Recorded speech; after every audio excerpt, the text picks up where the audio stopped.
it is a high barrier to entry of just like the technicality of running these ads. And there's so much to know. We spent $31.4 million just in YouTube alone, 2.2 billion impressions, 650 million interactions on our ads, 19.7 million clicks. If I want to be a $6 million wholesaling company, then I need to be transitioning my efforts until I hit this in inbound leads. I would only need 150 hours to work those leads, but I would need 0.9 sales. I could literally do $3 million in a year by myself. I told Drew, I said, Drew, how much does it cost me for you to just give me every single lead from Phoenix? He's like, I can't do that. You pay $1,100 a click in some markets in Southern California, but also you can make 200 and 250K assignment fees. And if costs are going down for everybody.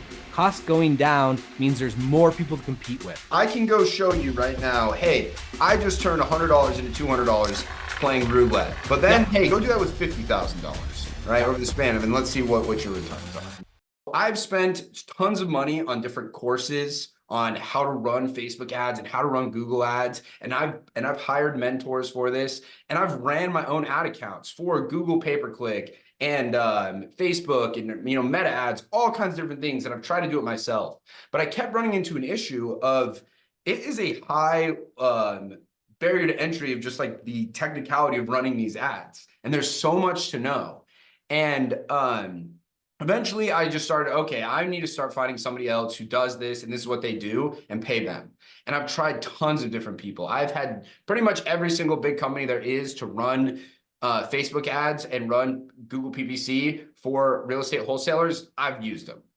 And it wasn't until I met Drew that I was like, okay, this is the guy that we want running our stuff.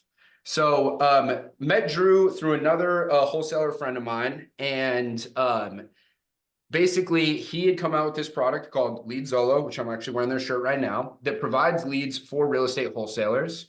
And we started using his company. We were paying for leads, and we started converting at higher rates than we ever have had before. Basically, the number of leads we need to get from LeadZolo in order for us to get a deal were lower than any other marketing channel we'd ever seen before. And I started to realize, okay, Drew knows what he's doing over here. So I've tried to run these ads before, and to be honest with you, I just have never been really good at it. So rather than me teach you guys how to run these ads, I brought the guy I know who knows more about this than anybody I've ever talked to, literally the best marketer I've ever met in my entire life. And that is Drew Carroll, and he is the CEO of LeadZolo, here to teach you how to run ads on all of these different platforms yourselves. So we're literally learning from the best right now. Throw this really quick. If anybody has seen any of my webinars before, yes, these slides will look familiar. It's not the same presentation. I just pulled some useful slides to help illustrate for this training. What I've also done is I've got some key points that we're going to cover today. Now, I've taken this, I've trained a lot of media buyers in my life, And it's been real quick, can you explain what media buyers, what does that mean? Sure. So I guess the first thing to mention is that I own LeadZolo. My partner and I also have another company, an ad agency, where we run ads for other companies. And a department in that company would be a media buying department, and we hire media buyers. What their jobs are to create the ads, create the copy and the send the client scripts to have them record them, they get them edited. They then take these ads and put them into the media platforms such as Meta, like Facebook, Instagram, TikTok, YouTube, Google ads, and then run the ads in those platforms. Now, when I started hiring media buyers, we would start very, very tactically within the accounts and how to set things up. Over the last 3 years, we've learned that it's way more beneficial to teach the psychology of marketing before anything else. And that's what I want to present today. Anybody can go YouTube how to set up a Google ad. But the difference is the people that know what they're doing before they get to that point are the ones who are massively successful. The people who think clicking the buttons and that your bid and the keyword is where all the magic is, are the people who end up wasting a lot of money, because although that was me. Yeah. although those things are integral, they're literally like the end of the line. Like that's like when you're done is when you go set up the ad account. So I'm gonna use probably the first half of our time here to just kind of explain general psychology of marketing, and then I'm happy to dive in. I have some just dummy accounts ready. We can just dive in and play around, and I can kind of show you how I think about things. Phenomenal. So first I'll push through these. So I guess we'll start with the notes. What we're going to cover is what's the difference between inbound and outbound. We've kind of touched on that pretty well. The economics of it. What are the pros and cons of inbound? How and where to start. I think most people are looking for this. Please, again, let me impress upon you the importance of learning the other stuff before learning this. I'm going to tell you guys right now, look, there's going to be, this whole thing is going to be timestamped in the below. And if you want to go ahead and skip to that how to, where, and start, go for it. Sure. But for those of you guys who actually want to understand what they're doing and where you're putting your hard-earned money so that you can really use this to go make money, you're going to want to watch all of this. Yes. And then we'll have some general business marketing discussion. And actually, you're kind of like touching on this point that I have here, which is like, don't look for quick wins or cheap. Or that's exactly what you're going to get. So exactly what you're saying, like, don't try and like cheat code to what you think you need. Take the time to learn something. Everybody listening to this call is trying to build a business, right? And it's really, really, really important for us to separate trying to make some cash and trying to build a business, because those are two very, very different things. And I think a lot of people approach business as how to make some cash, and you'll never get anywhere with that. You have to think business first and what you're doing to better the world, to help people, and then backtrack from there. And that's what I'm going to try and help us do here a little bit today. I love that. So really quick, host of the Business Wholesaling podcast, CEO of LeadZolo. We, since first quarter in 2022, when we started LeadZolo to today, we've spent $31.4 million just in YouTube alone. We also do TikTok and Facebook. Their screenshots aren't as impressive, so I just left this one because I thought it was kind of cool. 2.2 billion impressions, 650 million interactions on our ads, 19.7 million clicks. Just so, can we break that down? Because that is like $31 million of ad spend in, what is that, 2 years exactly? Yeah, 2 years exactly. So this is over, guys, $1 million a month. Yeah. Like how much, what is that a day? Just so it's $30,000 a day. It's about $32,000 a day. $32,000 a day on this platform advertising. Now, Drew, are you going to talk about the importance of ad spend later on, of like how the platforms learn from the different spending and how it feeds data back in, or you get like, is this going to be covered? Yeah.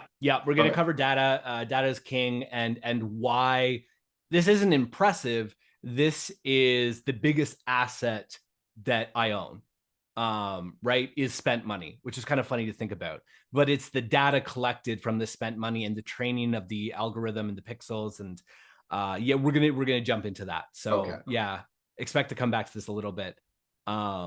Is there anybody who is like, I mean, I don't know. I've talked to a lot of other companies and different people who have spent a lot of money on Google ads, and I don't know anybody who's even close to this. No. And it's interesting. It's kind of like most things that with scale comes a lot of opportunity, right? So like Warren Buffett and Charlie Munger, when they're looking to invest in a business, what they're looking for is a company that doesn't necessarily just have runway to scale, but are they at a peak scale where they currently are? Because at that point is when you start to get true benefits.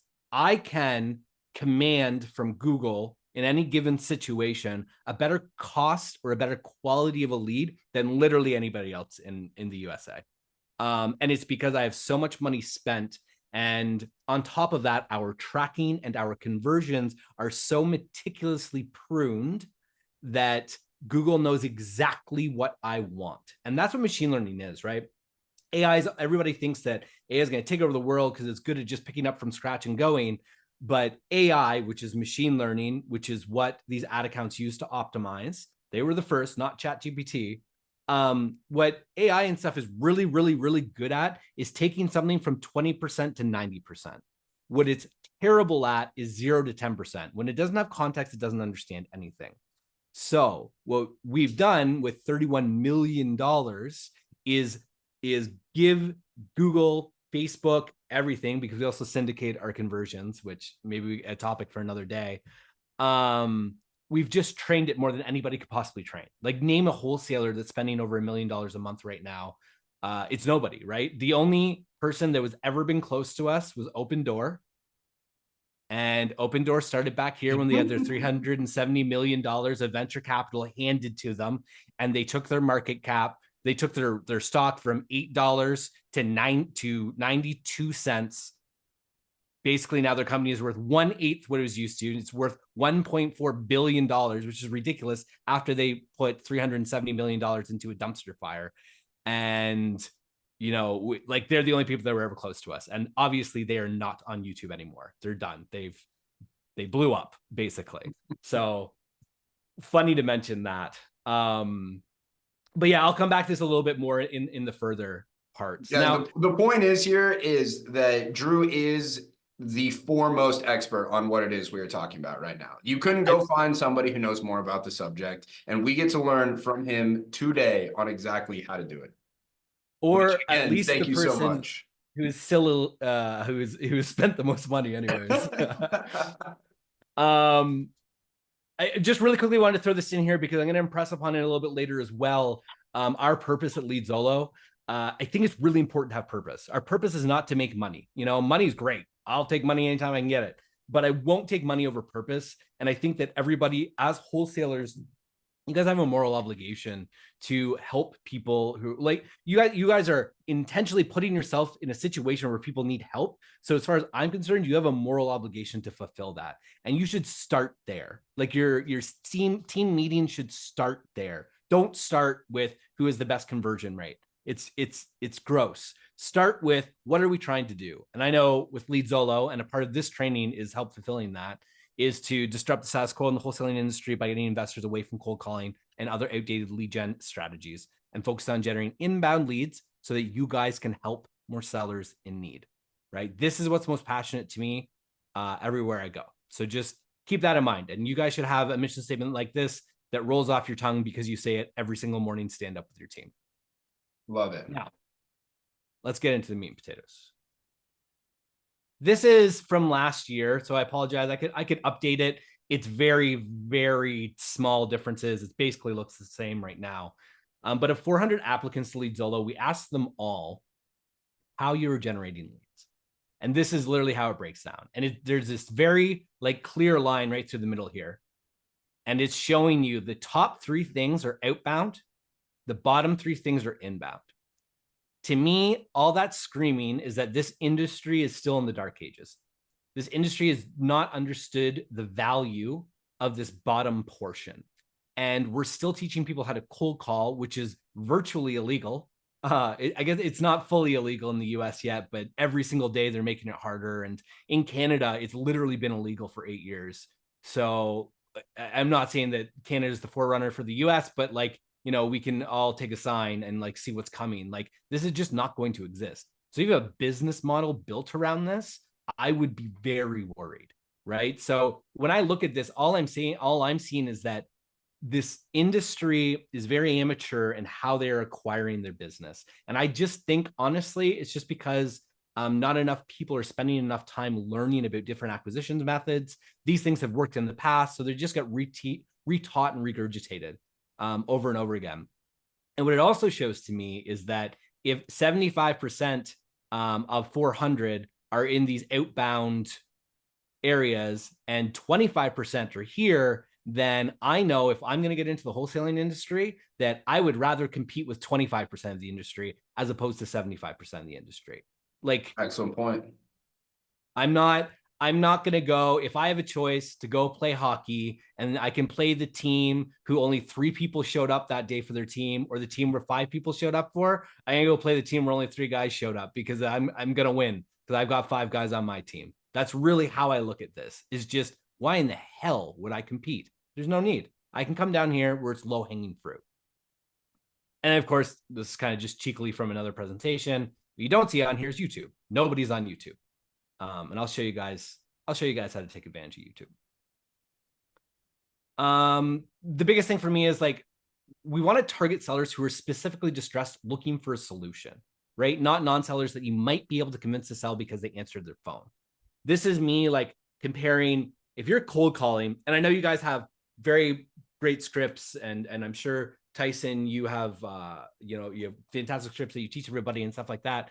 But for me, when you're cold calling, you're calling somebody out of the blue to say, hey, if I gave you the right offer, would you sell your house today? It's a shot in the dark. Shot in the dark. You know what? If you called me right now and said, hey, if you gave me the right price, would you sell your property? I would say yes. The right price for me is well over market, but I'm going to say yes. And now it's just like, oh, we've qualified this guy as a lead because he said yes. Now it's going to get pushed through a leads manager maybe, but regardless, it's going to end up on an acquisition or a sales guy's CRM to call the next day. And now his time is going to be wasted, in my opinion, with somebody who's not actually going to sell. And I'm using an extreme here. And there's a lot of smaller cases here where like maybe somebody does have a house that's worth 300 and they said, yeah, I would be potentially willing to sell it for 225, but they're not really that serious. Like, what's their motivation? They don't have motivation. You're asking them just kind of some pie in the sky question where they're not motivated at all. And the sales process is now you trying to convince them of something, where the opposite is us putting our hand up, putting a big billboard out, like you said before, and just saying, hey, by the way, if you are valuing time over money right now and are willing to take a discount on your property because you need the money faster than if you were to list it and go about it that way, then I'm willing to help you with that. Now, if that's the message, obviously creatively done through copywriting, but if that's the message, and then now somebody goes there and fills out 12 questions about their information and then waits for a phone call afterwards, now the power is completely shifted. You're not now trying to convince them to do something that they weren't aware of 20 minutes ago. You're now answering their call. They have come to you saying, I have a problem. Would you please help me solve that? And so now you get to sit in this advisory position, helping this person through a situation that they've raised their hand about. Well, I love what you said about the switch of like power. The power is in your seat. Like at this point, it's the true nature of this interaction where you're the buyer and they're the seller. You know, they have to sell you. Yeah. It's the difference between door-to-door, selling fish door-to-door, and having a fish market with people coming. If you have a fish market and people are showing up to your fresh fish market, you don't have to put anything on sale. You don't have to do anything. People are there because they put tuna, they wanted tuna tartare. They decided 3 nights ago, they're going to have it Thursday night. They promised it to the wife. They're going to go buy the fucking tuna. It's very easy, right? When you're door knocking, trying to sell red snapper, there's a very small percentage of people in the world that are going to care about that. And so like, think about your time versus money, right? So this comes back to, okay, if you have all this time and a lot of money, then yeah, go to door and start selling some snapper until you can afford to buy a fish stand somewhere and command people to come to you. And here's the beautiful thing about wholesaling is it's not like you have to work crazy hard to all of a sudden come into the money to be able to do these things. Right? The evolution is very fast, like of going from the point of, okay, I have no money to all of a sudden I have a lot of money, because that's just one deal that, you know, it allows you to shift into this other world. But that's so true, right? Like if you make it 20 grand on a deal, obviously like there's payroll and there's business expenses, but like if you can drop 10 grand into a PPC campaign, you're not going to have the best results in the world. But that's a really good start. Like it's a damn good start, because most people who start off with like PPC and all this kind of stuff, they start on really low budgets. And I'll explain the cons to that here shortly. But yeah, like to your point, Tyson, you need to grit and grind for one friggin' deal before you can transition to inbound. This is exactly what I tell people. It's like, look, you have to make it out of the mud on the first one. The first one sucks. There's no, like, I cold called 8 hours a day, me doing it for 2 months. But that first deal, I made 15 G's, and I immediately, and I didn't place it even in the smartest way possible, but I placed it. And then that made my second, third, fourth one so much easier. And it wasn't long. Like I was driving a Porsche 911 within a year of me starting. And it's because I just started to put that money back into places that started to make sense. Right. Yeah. And This is when I say, oh, you can use that money to make getting your second, third, fourth, fifth one so much easier. This is what I'm talking about. Darn right. Yeah. Right on point for sure. I totally agree. This is Robert Wensley from Investor Lift, if anybody's heard of him. This is a direct quote from him. If his clients are doing over 6 million a year, right? 500K a month is 6 million a year. 90% of their marketing dollars are spent on inbound leads, right? This says something, right? This says something. If this is what the big guys are doing, why would you aspire to do it differently? It blows me away when people who think they can outsmart people who are making millions of dollars. It's like, no, somebody's making millions of dollars. I want to go do exactly what they're doing. If I knew better than them, I would be making more money than them. So that's all I see when I think about this is, okay, that means if I want to be a $6 million wholesaling company, then I need to be transitioning my efforts until I hit this in inbound leads. He says specifically Google. Don't worry, I've changed Robert's mind. He likes YouTube a lot now too. I think you changed everybody's mind. Yeah, trying to. So I want to look at the KPIs. I'm not going to read this word for word. Screenshot it, pause this, read it, whatever you want to do. But there's 3 key metrics. One is return on ad spend, right? If you put 500 or if you put $5,000 in and you can get 10 grand out, that's great. That would mean you have a 2x return on ad spend. If you put $5,000 in and get 50 grand back because you closed 2 deals at $25,000 assignment fees, that's a 10x return on ad spend. Just to briefly explain that, and we'll go through some other examples of this, but cash conversion cycle, this is an important metric that most people should know, especially if you're going to get into paid advertising. If I put $5,000 in and got 50 grand out and a 10x, how long did that take? I challenge anybody right now who has cold callers. I want to ask you, from the moment you generate your first lead to the moment that assignment fee is wired to your bank account, how many days was that? And count that over and over and over again. And you should know that per marketing channel. And that's really friggin' important. So we're talking about millions of dollars, right? I'm talking I float ad spend. I own an ad agency. If my cash conversion cycle from taking a client on to making money is 5 months and I'm spending $5,000 per month with this client, that means I need to float $25,000. That's crazy, right? That's hard. So if you have a cash conversion cycle that's 90 or 120 days, you should be monomaniacally focused on reducing that so that you can put money into marketing and get that money back into your account as fast as possible so that you can start the cycle again and start, relying on the 8th wonder of the world, which is compound, and just keep compounding your money, and then you'll be driving the 911. The third thing, and this is what nobody talks about except for Tyson, is, and indirectly I think a little bit, is sales per man hour. And again, I'm going to show you the importance of knowing this here shortly, but very, very simply, if I worked all month doing cold calls, doesn't matter what I'm doing. If I'm doing cold calls all month, 40 hours a week, and I made 35 grand because I made one assignment fee of 20 grand and one assignment fee of 15 grand, so a total of 35 grand, I would take the 35 divided by the 160 hours that I worked. And so now I know that every hour I'm working is worth $218. Every hour I'm on a phone, say. Really, really important.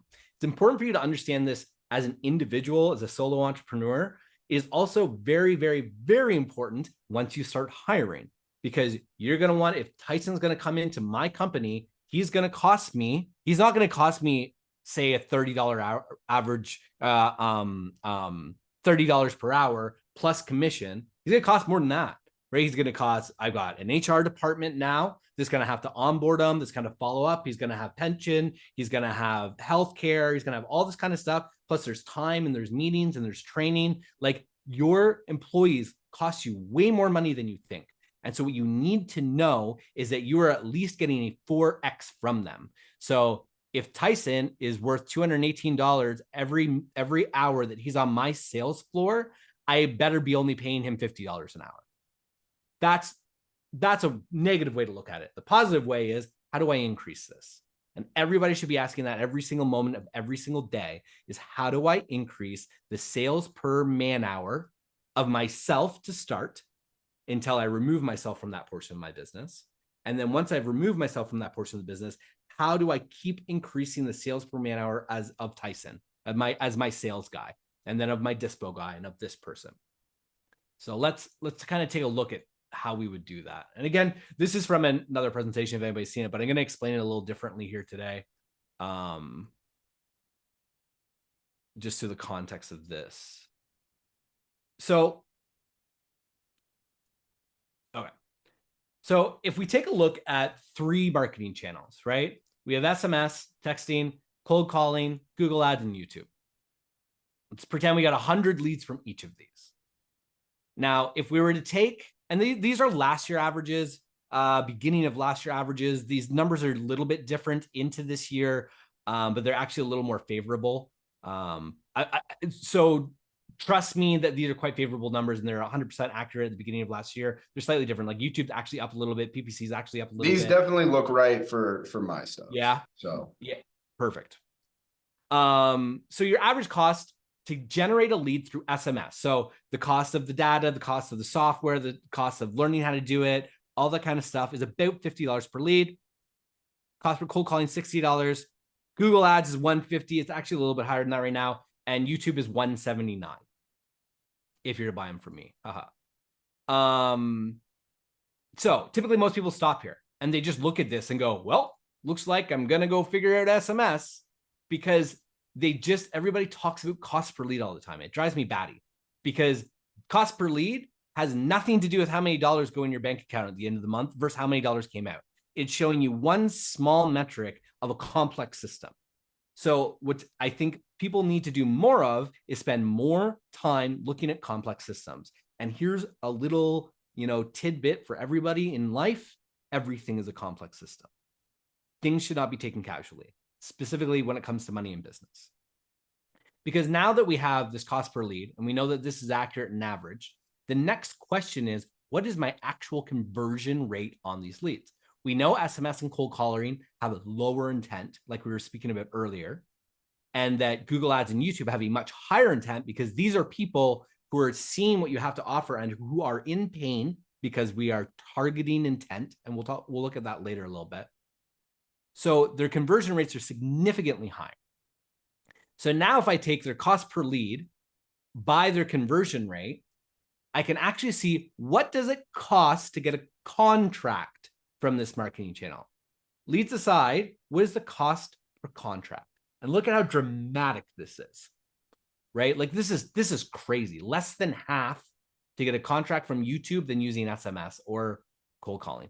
It's insane, right? But nobody wants to go the extra 2 columns over, the extra 3 columns. This is in a bad spot. This should be over here.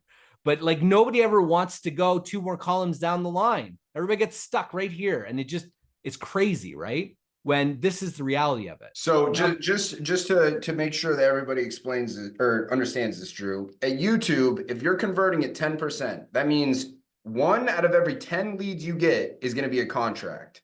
And if the average cost of a YouTube lead is $179, then you're spending $1,790 to get those 10 leads that are going to turn into 1 contract, right? Whereas if you're doing SMS, you're converting at 1.2%. Meaning that what is that? How many, that 1 in like 80? Yeah, 1 in 80, something like that. So let's just say 80 times 50, whatever that is, $4,000 that you have to spend to get that same 1 contract. And this is just talking about the money. And now Drew's going to explain even deeper. Yeah, exactly. So that's just the money. And it's crazy how stark the difference is. And like, I challenge you, like, please go find me somebody who's talking about this. That isn't Tyson. The only reason I know is because I saw it in your webinar and I completely blew my mind. I'm like, oh my God. It's crazy. But then, so now let's go to the next point, which how much time do you have to spend per lead, right? Nobody wants to talk about this now either. And it's like, you just got 100 really cheap leads from SMS, but you have to call them now, right? And yes, some conversations take 5 minutes. Yes, some leads are just dead on arrival. That happens, but there's other ones that take 4 hours. There's other ones where you're driving out to the house multiple times. There's all this kind of stuff. And on average, through, I think it was like 670 of our customers that we pulled on this, on average, every channel is the same for how long it takes to work the leads. And on average, it's 45 minutes per lead. So now let's take that back to working these leads, like Tyson was saying, that means to get one contract from a YouTube lead at a 10% conversion rate, you need to talk to 10 leads. That means at 45 minutes per lead, that's 450 minutes to get this contract, which means 7.5 hours of talk time. Now compare that with SMS. You have to talk to the 80 leads or whatever it is, each for 45 minutes. It'll take you 3,750 minutes to talk to all those leads to get that one deal, which is 62.5 hours of talk time. That's, you started Monday morning and the next Wednesday you got a deal and you talked for 8 hours a day to leads. That's grueling to me. That's like, holy crap. Versus this guy who started Monday morning, took a half an hour lunch because his wife wanted him home for a minute, and then he closed by the end of the day. And then he got to do the same thing on Tuesday. And then he got to do the same thing on Wednesday. And he got to do the same thing on Thursday. And he took Friday off because he wanted to. That's the difference, right? To expand it a little bit more. Let's pretend that, let's pretend you have a sales team, or you count yourself as a salesperson in your business and you count your hours, because that's what you should be doing. You should always be counting your hours as your role in your company, even if your company is just like me as a CEO, where my job is to be public and be on talks and podcasts. I have a contract with my own company that accounts for every hour that I work. Very important, especially if you're going to sell your company one day. So at this, it costs, say your sales team, you pay them $20 an hour. I know you pay them commissions. If we were to work commissions into this, this will look even more favorable for YouTube and Google Ads, believe you me. Now, you're paying your sales guy $20 an hour. He has to work 62.5 hours to get that one deal from the SMS leads. That means you've paid him $1,250 in labor costs. So now we take the $4,167 it cost us to get the 80 leads at $50 a lead, plus the $1,250 you just paid that salesperson in labor or your time, to be a total cost of $5,417 for that contract, right? Versus if it was YouTube, he only worked 7.5 hours at $20 an hour, which means you only paid him $150 in labor, on top of the dismally small amount of money in marketing spend you cost for that contract, meaning that you got that contract for less than $2,000, right? It just blow you away that everybody wants to just stop here. Like, it blows me away every single time. I haven't done this presentation in like 6 months, so this is just kind of making me laugh looking at this. So now it's taking way less time. It's costing way less in marketing. It's costing way less in labor. And now you're getting a contract, let's say the average $15,000 for $2,000, and you're getting a 7.73 ROAS. That means $10,000 in, $77,000 out. That means $100,000 in, $773,000 out. Now look at the SPMH we were just discussing before. Remember before, when I got those 2 deals in 1 month working 40-hour weeks, I was at $218 for every hour I was on the phone. If I'm working inbound leads, I'm worth to my company between $1,000 to $2,000 every time I'm talking on a phone, right? So if you're managing a sales team, I do suggest there's multiple nuances to working this, but if from a very high level, if you know that every hour they're speaking to a seller is worth $1,500, call it on average, to your company, that means you have a lot of room to pay these guys a good amount of money and keep them friggin' happy. And they're closing deals every single day, right? This is a huge difference. And then finally, this is just kind of to cap it off here. If you are looking to get, what is my number? If you're looking to do 20 deals a month, right? Call that $250,000 a month. Let's just say it's a little over $10,000 per deal. That's a $3 million per year company, which is pretty amazing, right? $3 million is above most, like it's probably like the top 80 percentile of companies, right? You would need, if you're just doing SMS leads, You need 1,667 leads to get those 20 deals. You would need 1,250 hours of sales reps or yourself to work those 16 or 1,700 leads to get those 20 deals, which would mean you'd need 7.8 full-time sales reps working to make for a $3 million business. Now we're getting a little scary. And on top of that, it's a 2.77 ROAS. So call it a 3X. So to make $3 million, you've got to put about $1 million just into ad spend. So now you're down to 2 million. You have to have 8 sales reps, probably a couple lead managers, probably a couple dispo people. So call it 12 people. Say their average is 100 grand a month. Now you just put $1.2 more million into that $3 million business, meaning at this point, there's only $800,000 left over. That $800,000 is going to cover every other expense that has to do with your business, let alone if you have a physical space to hold these people in and all the software and the tracking and all that BS. That's now turned that $3 million company into a not very profitable company. And now the question is like, what are your cash conversion cycles? If you have too high of a cash conversion cycle, you're gonna have a hard time floating money on a low margin company. Compare this with I ran into this exact problem right here, everybody. I did this. Yep, I did too. 100%. Now, if we're looking at the same thing, we want to do a $3 million business. So we want to do 20 deals a month. If we're just doing inbound YouTube, we would only need 200 leads. I would only need 150 hours to work those leads, which means I would need 0.9 sales reps.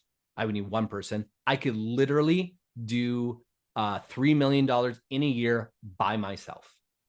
If I wanted to work full time, I would probably hire a couple people personally, but it goes to show the difference, right? Time for money.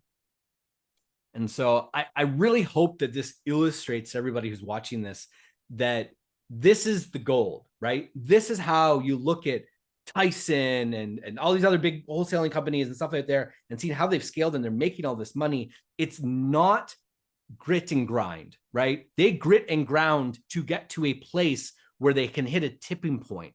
And the tipping point is typically once you have a trained team in inbound leads, and then things start getting easier.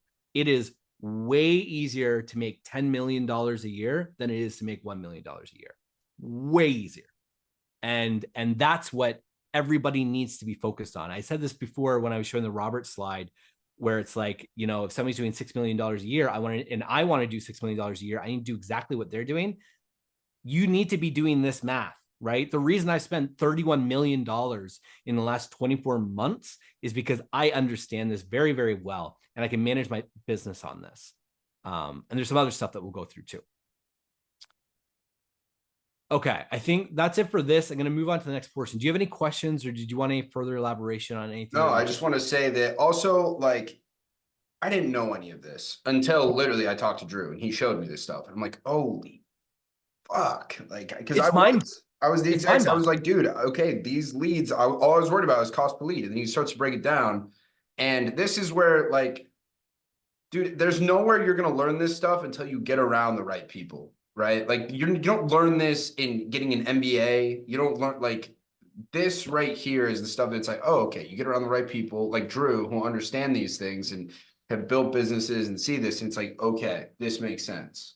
Right. And for me, this just completely like the first time I saw this, it completely opened up my eyes and it made the path to where I wanted to go so clear. Like, okay, there we go. Exactly like Drew said. You get a team trained, which can also just be yourself, depending on what you want, right? It could just be yourself, getting one person who's dialed in on the process, and then you're not afraid to pay $179 a lead because you know what that can turn into. Yeah. Well, and then even more, because there's a whole other part of this we won't get into today, but like that's a hefty margin right there, right? So then it's just like, you know what? I want to dominate Phoenix. Don't try and dominate Phoenix. Everybody is. Including Tyson and myself. But then it's like, okay, you know what? I'll go spend $300 a lead. I'm willing to give away a little bit of this for higher volume, to bully other people out of the market. because that's what the big guys are doing. They look at this and go, man, we'll run on a 2x for all I care. Let's go start bidding $500 on these leads so that nobody can afford to buy them because they don't understand their numbers. I told Drew, I said, Drew, how much does it cost me for you to just give me every single lead from Phoenix? He's like, I can't do that. Yeah, dude, we're directly competing. Yeah, it makes sense. Okay. So those are kind of the numbers. Those aren't kind of the numbers. Those are the numbers. Okay. Some other stuff here. Let's just check the notes and kind of see where we're at. So I feel like we've talked a little bit about the difference between cold calling, SMS, direct mail, door knocking versus like PPC, digital ads. I lump TV ads into inbound as well. I would probably lump billboards in there. I would probably lump bandit signs in there, but I don't, they deserve a different topic when we're talking about economics, because they're very different. You have less control over them and you don't get like immediate feedback from them, where you do get immediate feedback from digital ads and TV. So for sake of argument, when I'm saying inbound, this is what I'm referring to. And maybe like down the road, we can have some spin-off conversations about how I look at other types of advertising. But at the end of the day, I can lump these together because they act the same. So I think that we're clear on that. It's really cool. What are the economics? So we went over that very thoroughly here with the leads. And I want to touch on how we're ending that conversation a little bit with this Dan Kennedy quote. And it's the business that can spend the most to acquire a customer wins. The goal is never to produce the cheapest leads. The goal is to always maximize the leads you get so you can afford to keep paying more for them. And this is something that took me a very long time to get my head around. And I think most companies struggle with it. Even like Fortune 500 companies struggle with this. But it's a huge differentiator. I knew the quote, and I think I knew it intellectually for a very long time. It wasn't until I was working with Dean Graziosi and Tony Robbins' campaign where I fully understood this. And without getting too much into their business model, they look at customers, and because they've got a really huge customer base and their company makes a lot of money, they have a lot of float, they can handle long cash conversion cycles. They know a customer who buys a $1,000 product is worth $5,000 to them in 3 years. So when I was running an ad campaign for Tony and Dean, their metric was, if it is, keep the cost per $1,000 sale below $3,000. Isn't that weird to think about? So they're selling a $1,000 product and their KPI is it better cost less than $3,000 to sell that $1,000 widget. And that was it. They didn't give us any further explanation past that. And we all just we're like, they're willing to pay $3,000 for a $1,000 sale. And they'll do it day in, day out, because they know after that $1,000 sale that they know their numbers inside and out, right? 64% of them are going to, in 6 months, they're going to resell those people into a $2,000 product. And then they know of those 64%, 20% are going to join the 10K per year mastermind in a year. And they know 2 years after that, that 10% of the people in the 10K mastermind are going to join the 100K mastermind. But they have it so dialed in that they can just lose money at the front end, because to them, it's about owning the market. They can spend $3,000 to acquire a $1,000 customer, which means they can just frank advertising everywhere. Have you ever tried to compete with Tony Robbins in like a very specific market that he's in? Like if you tried to compete with his Date with Destiny to go head to head with them, he would laugh, because you would need to be profitable in the first transaction, where he's just like, I don't care. I don't care. Yeah. If it costs me $3 million to put $1 million in a stadium, good, because next year he's going to resell them. And the year after that, he's going to resell them. And the year after that. So in wholesaling, it's not very crystal clear, right? It's not very easy to think this through in wholesaling, because it's like, okay, I got a lead. Well, they just sold me their friggin' house. Like, what else do they have to sell me? So that's a lot of people get stuck there, but I'll tell you that there are large wholesaling companies that specifically look to break even on their ad spend. And the idea is that they're actually building two other things. They're building brand recognition. And what they're building is basically a downline of referrals. They, just on the referral notes, is it here? Oh, I don't know where I put it. It's somewhere. I think it doesn't matter. They treat, as a wholesaler, they treat their customers like a realtor would. Yes, they bought their home from them. They helped them in whatever situation they were, or sub to, or whatever they did, but they still send them yearly Christmas cards. They still touch base with them every 18 months to see how things are going, and so on and so forth, because they know, and I don't know the numbers. One person said it to me once, so don't hold me as this a general. I know one company specifically. They know that 12% of completed transactions will turn into a second transaction, either through referral or, and I hate to say this, people who typically fall on hard times typically do it habitually. So it's not very common. It's the plausibility of in 10 years for them to buy another home and then be in trouble is relatively high. So they know to keep in good contact with them because they might have another house, and or they help this person. Their intention coming into this was to help this person, not rip them off. So they know they did everything they could for this person, so they feel good about it, and they feel good about the relationship they have with every single one of their customers. And so they know when one of their customers have a friend who's in need, that they're going to refer them to Tyson, right? They're not going to say, oh, go find a cash buyer online. They don't even know that terminology, right? They're going to say, dude, there's this Tyson guy. He helped me out of a really tight situation, right? So they'll spend 10 million this year to break even on that 10 million because they'll get 1.2 million in the rears just from referrals. Now, on top of that will be brand rec, which is another way for an agency to say conversions that come in outside of the direct response. So if I spent $10 million on LeadZolo, you would see my ads everywhere, and you might not ever click on one of my ads. But one day when you're in need of leads, you'll just go type leadzolo.com in and you'll go buy leads. That'll never get attributed to an ad campaign, but you'll just know me through brand rec. And brand rec can account for up to 20% of sales in some industries. I don't know that that's true in this industry. It's up there. It's above 10%. But if say it's 15% on brand rec plus 12.5 on this, now you're at 27%. So these guys will spend $10 million to break even on $10 million to make $2.7 million in profit just from this stuff. And what they're doing is they're just bidding it up, make it so expensive that everybody else can't come in and buy leads or advertise on Google because they're paying Google so much money, and they've drove the bids so high that nobody can afford to, because they know that it's not about getting cheap leads. It's about making the most out of the leads they have. That's why, like, people ask me, like, what's the best market to wholesale in? And I say it's Southern California. Like, no, the houses are too expensive there. Everything's too expensive.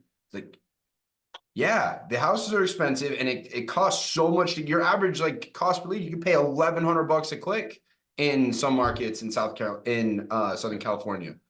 But also you can make 250K assignment fees. Yep. Right? If you make 100%. 200K in assignment fee, you only have to do 5 assignment fees a month, and you're making $1 million a month. Yeah, absolutely. Like that's exactly it, right? And then Phoenix is on their way there. Yeah. And people get like this bad taste in their mouth, and like people are like, oh, $200 leads. It's like, no, to your point, like I didn't know that it's $1,000 a click in SoCal, but I know in Northern Cal where it's not $1,000 a click. It was when I was running there, I was paying $1,100 a lead though. Okay, that makes it. Yeah, I know it's about $250 per lead in like Northern California. So like it's expensive, but why is it expensive? Because everybody's driving up the bids because they know how much friggin' money they're making on it, and they want to make it scary to people like you and I who are just like, oh, $200 a click, man. I was hoping for a $50 lead. Yeah. So there's a big portion on that. And just while we're here, since I have this open, I kind of want to run this down a little bit. The another part that everybody should be really, really focused on, especially in wholesaling, because this industry is so vanilla, right? It's so freaking hard for you guys to separate yourselves. If it's me and Tyson side by side, our companies in Phoenix, why would one person choose me over Tyson aside from price? I can't think of a single reason. You get lucky. That's what I tell people. It's timing. I caught them at the right time. I caught them right when they looked at their credit card bill, and you caught them right after they won like $100 on a scratch off ticket. So yeah, that's a good. Yeah. That's actually a really good example, because to illustrate mindset. But I think that you and I should also be trying to push for some sort of unique selling prop.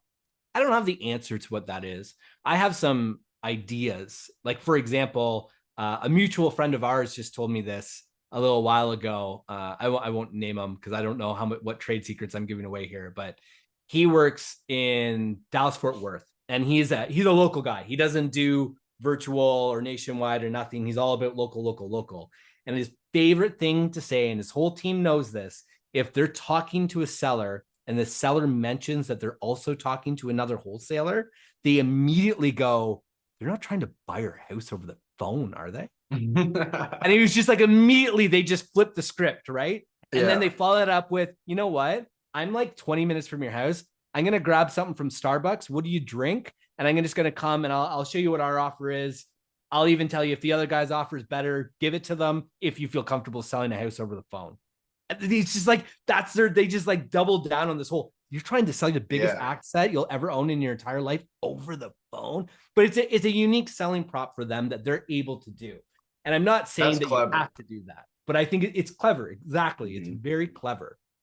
You know, I can think of the same for the nationwide, right? Where it could be like, you're going to sell your house to a mom and pop. Yeah. Like, right. There's like, you're just framing. You're just, we're a national brand. So I think you call it framing. I think that's a brilliant term for it.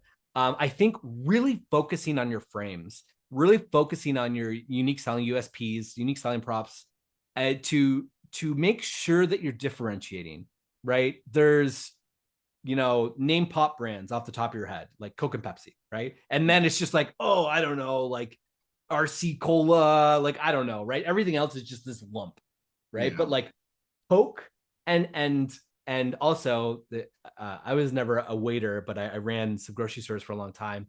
You get the exact same response every restaurant you're in.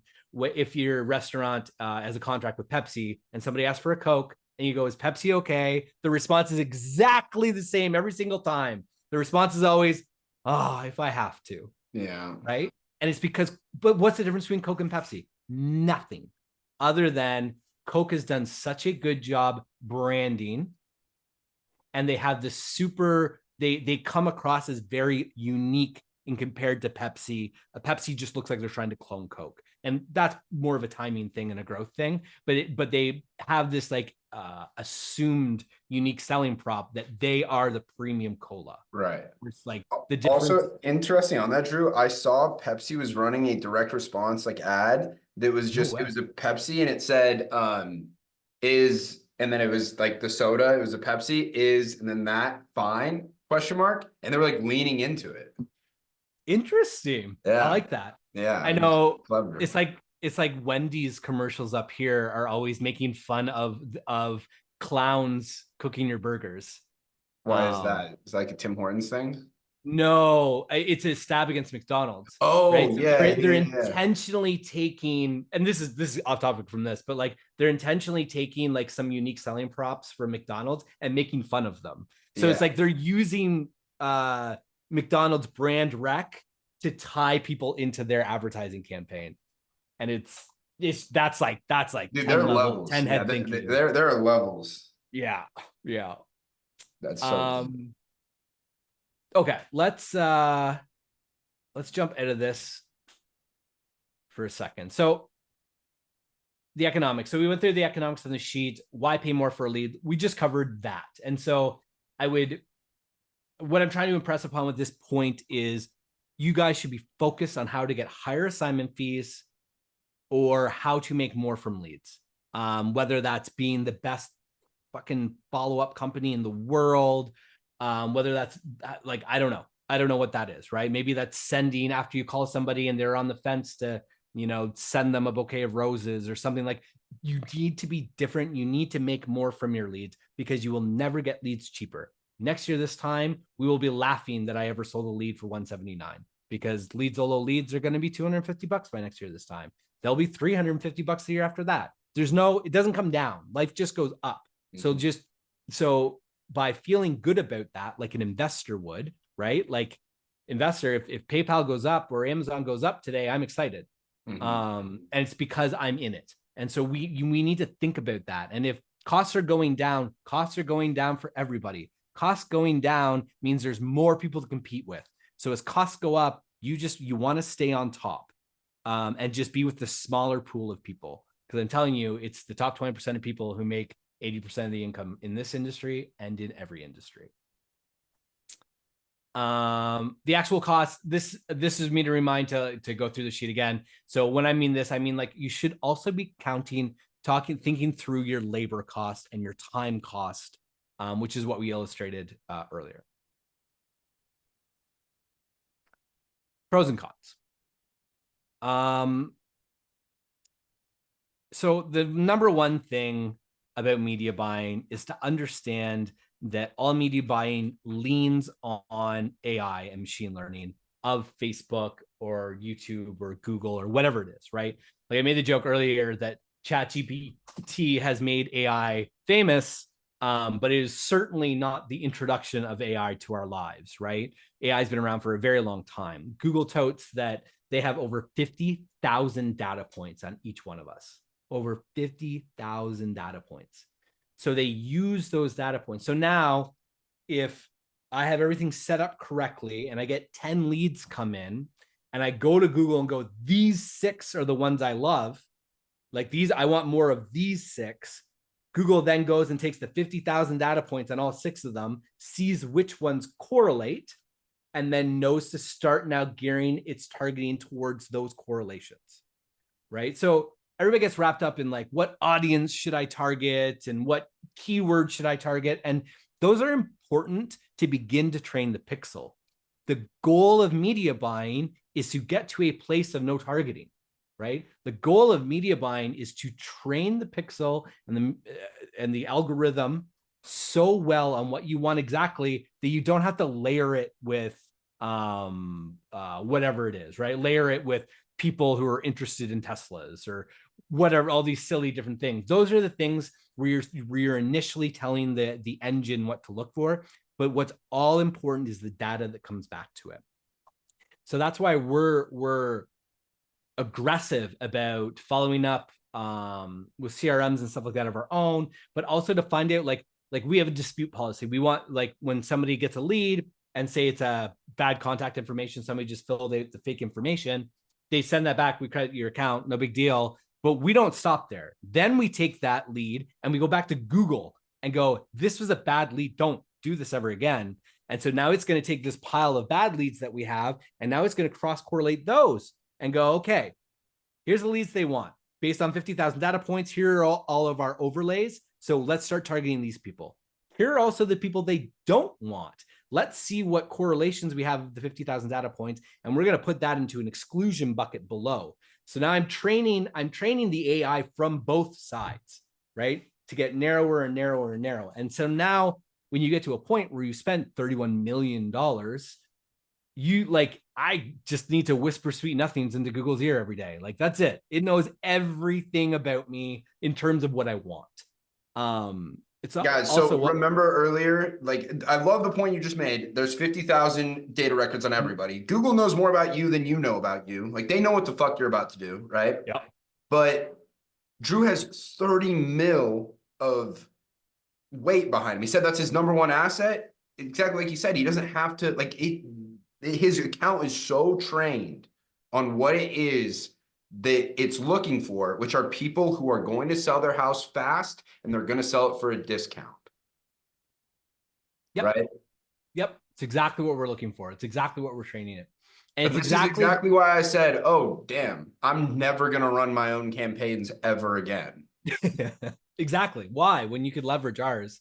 And especially the price too. And we can talk about that a little bit after. But yeah, like that. But that's why I can get a better price. Not only can I get better quality, I can get a better price. Where we're talking about $250 clicks in SoCal, I can sell you a lead for $179 in SoCal. There's a lineup of like 14 people who want them, so it'll take you a little bit. But yeah, like our pixel being that trained is why that works so well. And now if we look at why people have a hard time getting started with PPC or any sort of stuff, this is why, is that you need to train a pixel. And when you start with an agency, like they're very upfront, like it's going to take some time. Like if your budget's $50 a day or $100 a day, like it could take a year before you're even getting any sort of consistency. Right. Like guys, I want you to think about what he's saying here. If you're spending $50 a day, then you're only getting $50 a day worth of results of that. You can tell Google, yes, I like that. No, I don't like that. Mm-hmm. Right. And then eventually that will compound and it's going to get a better idea. But compare that to somebody who had $30,000 a day of results to say, yes, I like that. No, I don't like that. Yes, I like that. No, I don't like that. Yep. Right. When we want to talk about what is your phrase for it? Unique value propositions. Yep. This right here is the one that Drew told me that I'm like, oh, I'm a lifelong customer of LeadZolo. Yeah. Yeah. Because you'll never be able to train a pixel like I can. None. Mm-hmm. And I'm going to take margin, right? I'm going to obviously need to profit off the lead I sell you. But even with me taking a profit, you can't generate a lead at the price I can, let alone a consistency. And to be completely hands off. You never have to worry about an ad or an actor or all this other crap. Yeah. Which is definitely the pros. And I'm jumping around a bit, so I'll have to recap for myself here in a second. But like, this is how some PPL companies like us have any interest in promoting my competition, but I can't think of anybody off the top of my head who does the same thing we do. But this is why like a PPL companies can offer what seem like really cheap leads when it's just like, well, I did a PPC campaign and in my area and it was costing me $300 a lead. How do you sell me a lead at 179? Well, I have way more data. Google loves me way more than it's ever going to love you. I just gave Google $31 million. Like, believe you me, Google answers the phone. So there's that. But the other side of that is the cost of segmentation. Right? This is one of the biggest things that a lot of people don't understand. Segmentation comes in many forms, but if we just want to look at geographic segmentation, and we can, let's use an example here. This is the inside of a YouTube ad or a Google ad account. I'm not going to show you too much of what's going on here. It was a test account. I was going to show you some data, but not a lot of it's relevant, so it's not a big deal. But if I go to Google, actually, let's just do this.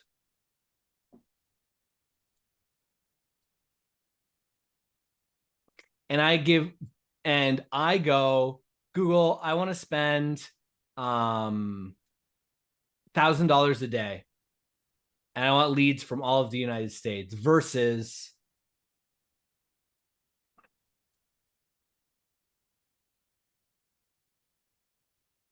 I want to spend $1,000 a day in this one little spot on the United States. What's going to cost more, do you think? For my $1,000 across the United States, Google will likely charge me about $20 per 1,000 impressions. And now there are things that are going to, like, if my ad has a high click-through rate, that tells Google that my ad is super relevant and that people like it. So it's going to give me a discount on my CPM, which is how much it costs per 1,000 views, because Google's all about making a good customer experience. But if I'm saying I want to spend $1,000 in this one little area, Google's going, well, there's 300 million. Is it 300 million? Yeah, there's 300 million people here for me to show it to. There's only 3 million people here. So it's not going to cost you $20 per 1,000 views. I have to charge you $80 or maybe $100 per 1,000 view. So your ad could be just as good as mine. Your landing page could be just as good as mine. But if you're just targeting Phoenix and I'm targeting the United States, my cost per marketing, my cost per 1,000 people to see that ad will be a fraction of what you pay.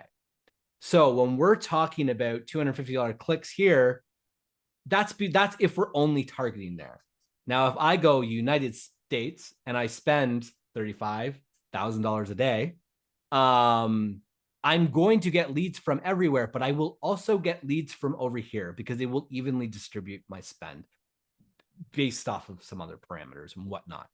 So a pay-per-lead company who is not, so there's two different types of agencies. Agency one is, I took on Tyson, he is in Arizona. I took on Drew, who's in Toronto. I took on whatever in Miami, and they run separate campaigns and separate accounts for each of these people, meaning they're paying this huge premium because they've geographically segmented so tightly in each campaign. And so $250 clicks, blah, blah, blah. The other agency model, which we are doing with LeadZolo and hoping to change many industries with, is I'm going to use my own money. I'm going to target all of the United States to make sure that I'm getting a really good cost per lead overall.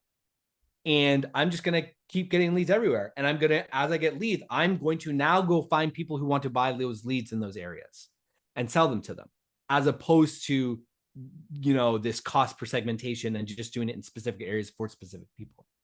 So that's how, when you go on to a pay per lead platform, you see it's $250 a click in SoCal, but they're selling leads for $179. How the hell is that possible? That's how it's possible, because they're leveraging the fact that this is what we're doing. We're leveraging the fact we're using one account, one, you know, social, one centralized place where all of our ad spend's going through, instead of ads and all this kind of stuff. So Google just like gives us the priority literally everywhere, because we got to think of what's Google's purpose. Like, what is their business model? Their business model is to fill inventory.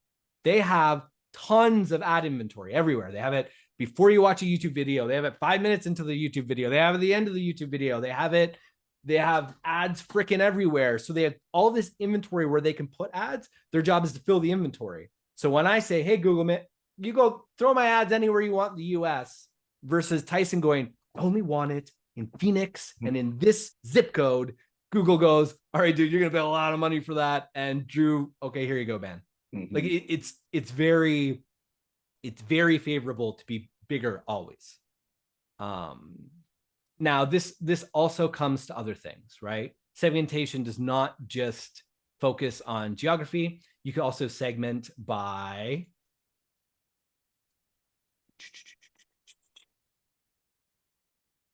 I'm getting a little deep into media buying here, so this will be super interesting for some people.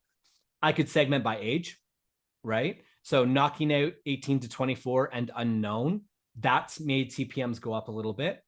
That's a worthwhile trade-off for me though, right? But that's something that we've had to figure out over millions of dollars to spend, right? We know that anybody 18 to 24 are lower converting leads. How many 18 to 24-year-old people have a house, you know? Yeah. And if they do, they just bought it. So the odds of them being in trouble are pretty tough. Yeah. Right. And then unknown could be, spam comes from unknown. That's just a random thing. But by taking this off, these get a little bit more expensive, but it's worth it. Right. And so you have to it's not always just about like open targeting worldwide. It's just like, yeah, you're going to get a lot of leads and you're not going to like them. So segmentation is a necessary evil. Here's another one, and I'm just going to throw this out there. Look at how this spent. This is kind of interesting, right? Top 10%, all of these are kind of even distribution. Just count views as spend. It doesn't matter. It's all the same. Pretty evenly distributed across here, and all this money into lower 50. Now, my offer here is going to apply to lower 50% pretty significantly. Yeah. There's also there's a second level thought here as well, right? I'm on YouTube. I'm competing with all the other YouTube ads. What do you see on YouTube all the time? Webinars and $2,000 products, $1,000 products, book a call, and they're going to sell you into an $8,000 product. So YouTube is getting dominated by, Tyson's laughing because he knows what I'm saying. I run those ads. Yeah, I'm going to be running those ads, but I do too. But when you and I run those ads and everybody else in the world, what's the first checkbox we X off? The lower 50%. Yeah, we don't want people who are in the lower 50% of income zip codes. We want these guys. Yeah. And so that's what everybody does. And so what does that mean? That means that these income brackets are at a premium. So you're going to get charged a higher CPM for them. And this income bracket is at a discount because they can't fill the inventory because nobody wants to sell to it. So it's not, this isn't super relevant to wholesalers because all of you guys target lower 50. It's just, it's good. It's where your people are going to be. But just kind of thinking through media buying and trying to be on a second level thinker, like this is the stuff that needs to pop out to you and go, oh, shit, right? It's like if you're ever going to run a weight loss offer, right? The target audience is this, and parental status is not apparent. There's anybody wants to go do affiliate marketing, go find some diet pills and just run it to that market all day long, and you'll make a shit ton of money. Like it's just, it's there, right? But that means for the rest of us that not apparent's a little more expensive, and typically females are more expensive in those industries. Males are more expensive in others. But yeah, so kind of interesting. How do we get there? Oh, we're talking about segmentation. So that's, there's also, so these are the real generic segmentations. The final thing is actually creating an audience in which you're going to target. And I'll show you, I don't want to get too deep into this because again, this is very like, go Google search it. It's super easy to find. Not that I don't want to show you, it's just, I don't think it's a super huge use of time, but you can target in a lot of different ways in YouTube and Google, right? So these are in-market audiences. These right here are audiences that Google has already made and knows. There is literally an audience that Google has made that you can go target today called cash for homes. These are people who are specifically looking for cash for home. Here are some example Google searches that these people have made that, and the reason why Google has deemed them. I don't need to go on Google search and put in these keywords because they're going to be $100 a click, right? What I'm doing, what Google's doing here is taking these keywords, looking at all the people in the last year who have used these keywords on Google, took the 50,000 data points on all of them, cross-referenced them all, and now has this huge pool. You don't have to type in buy my house to get targeted by other people who have typed in buy my house. You just have to be showing the same behaviors, i.e., you just went to a financial consultant, i.e., you've Googled what to do in pre-foreclosure. Like things like these are a part of the 50,000 data points that Google is cross-referencing, and why it's super creepy sometimes, the ads you get. Yeah, they're like, oh, this person just bought a bunch of moving boxes, right? Like, yeah, oh, perfect. They're going to be selling their house. Like, yeah. and that's just tiny, they've got like 50,000 points of these. It can get super obscure. It could be like why Tyson says he's married, but he's looking at pickup lines, right? Like that's a slight indication of something, right? That's an indication that maybe Tyson's not happy. That's an indication of maybe a pending divorce. Google will actually know, like from the first time you type that in to when you're going to get divorced. Like it's if that were to happen, but like Google knows that stuff. It's like insurance companies know to the month when you'll die. Like it's right.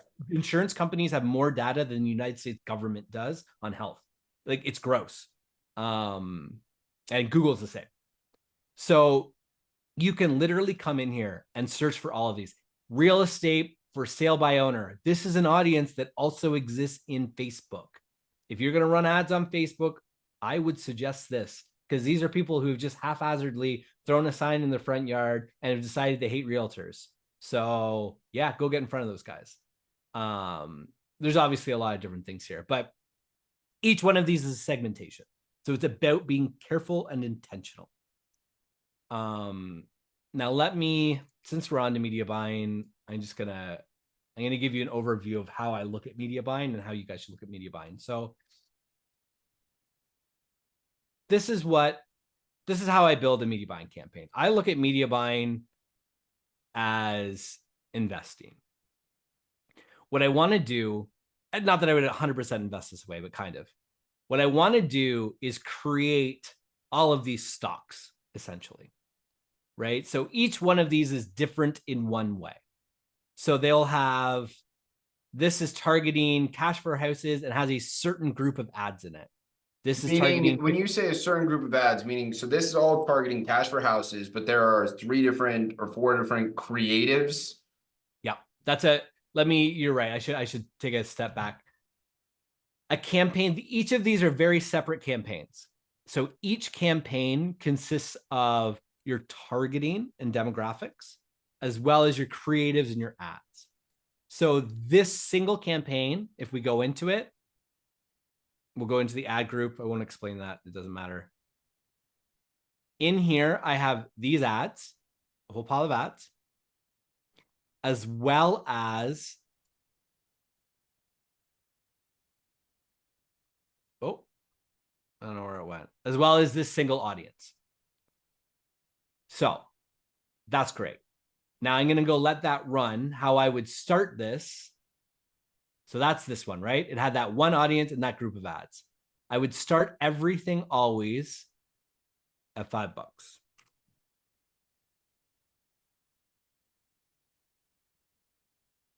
Oh my gosh. Every time. 6 seconds. Okay.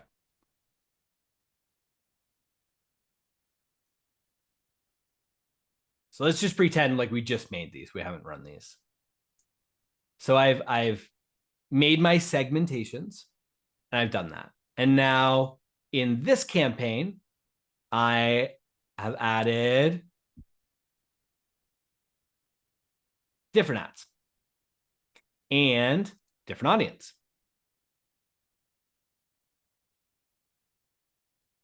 Right? So you can look at this as 2 very different things, right? The results from these 2 will be very, very different because I've changed variables, which means the inputs I've given the AI or the machine learning are different, which means that you will always get a different result. It would be very common, for example, if this started working really, really well, and there was, say it was one ad in here and it was working really, really well, I would then go duplicate this 10 times and try that one ad with a whole bunch of different audiences. Or maybe. And also different, like the copy that it comes with the ad, you change that up, or change the actor that was in the ad using the exact same script, or a million different things you can. Great point. That's a very great point. So look at all these ads. They're all the same ad. They're different actors and different editing styles. So what you're trying to do is just throw in as much variable as possible in controlled segments that we control at the campaign level. And then when we find a winning segment, we try and reduce it to a single variable, whether it be the audience or the ad. And then we call that a winning ad or a winning audience. And so let's say that the audience we're targeting here is doing really well. We're going to duplicate it and then go create a whole bunch more ads. And go, okay, now we've got 10 with the same audience with different ads, right? Let's go see how they do. And the idea here is to never, ever, ever, ever, ever get to 1 or 2 campaigns. The idea here is to always be adding campaigns because that's how you scale, right? So again, don't trust this data. It's just data. But if I was, say we ran this for a few days, we spent about some money, and now we're looking at this and it's just like, okay, well, this has got me $57 leads. This has got me $50 leads. This is 73, 34, 84, 32. And say that I still only have, what's here, 11 by 5. I still only have a $55 budget. So what do? Well, that's giving me a $169 lead. This one gets paused. And now I'm going to take this $5 from this investment that just failed and reinvest that $5 into this one. So now this goes to 10. Great. Now so this is how you actually, this is what you do. So your media buyers are in here just doing this all day long. Yep. We have campaigns we have accounts that have hundreds of campaigns in them with budgets that range anywhere from $1,000 per campaign to $20 per campaign. and we're just constantly churning out more creatives and more audiences. Right. But so now you get to the point where you see the trends of like what creatives work, and you're like, this editing style just time and time again has proved to be good. This kind of actor is like proved to be good. Yeah, to an extent, everything is going to act differently. The AI is always going to be, the machine learning is always just going to take something and spin with it.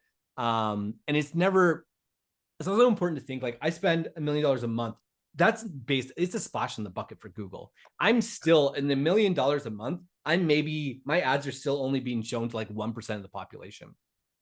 So it's a real gamble as to where and what little chunks of the world that Google's going to show stuff to. So like, I could take this one campaign, I could duplicate it 30 times, and I'll get 30 different results out of it.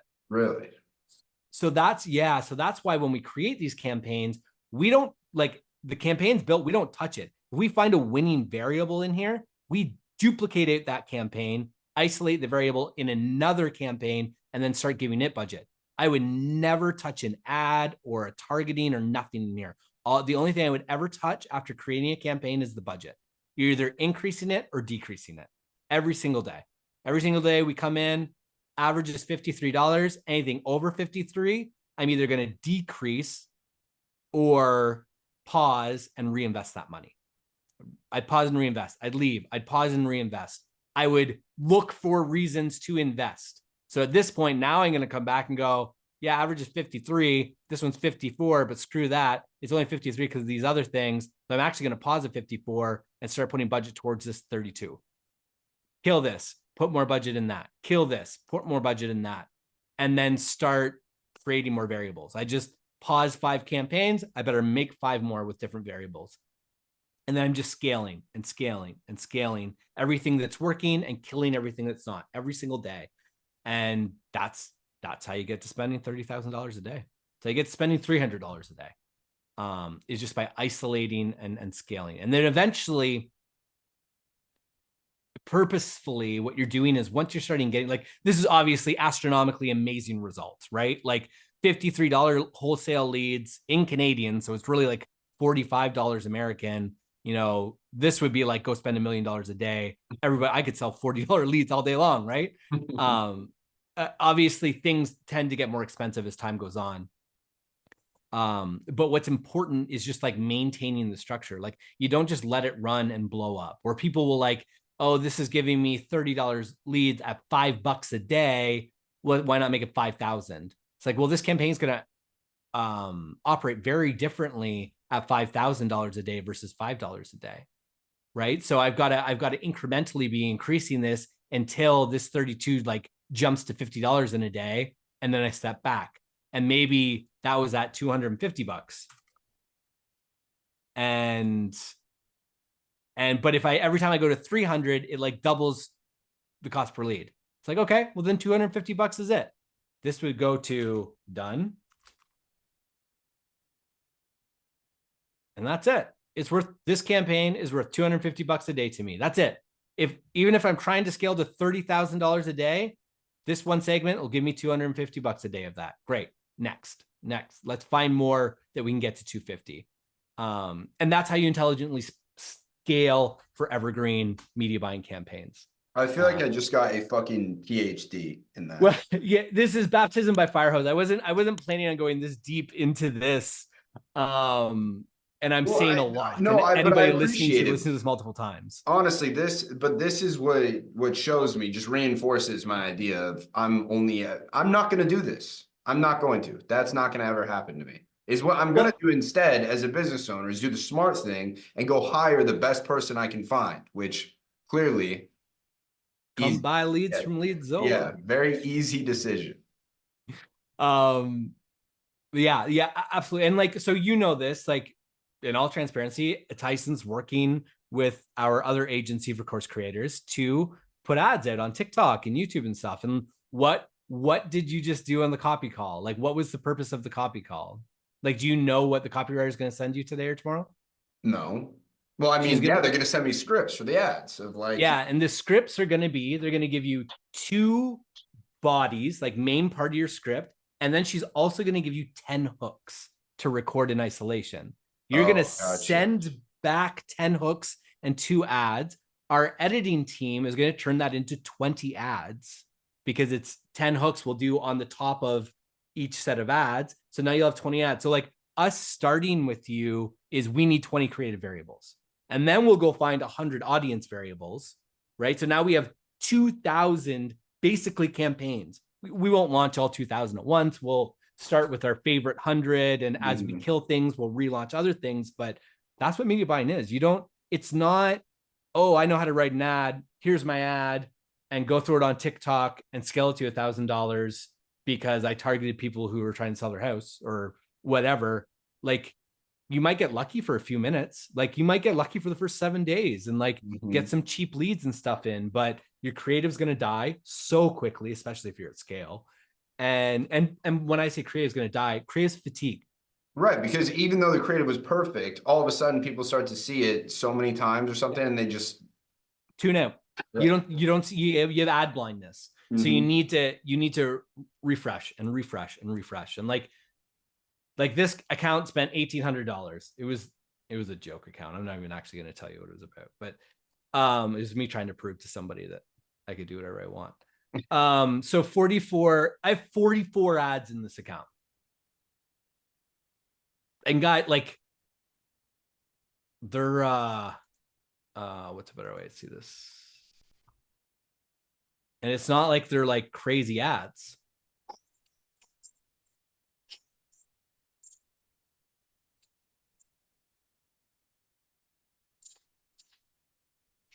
It's not worth the trouble. It could be months until you have it listed, and you have to wait even longer for an offer to come through. I'll skip all that. You get the part when you get money in your pocket. Right. And now that versus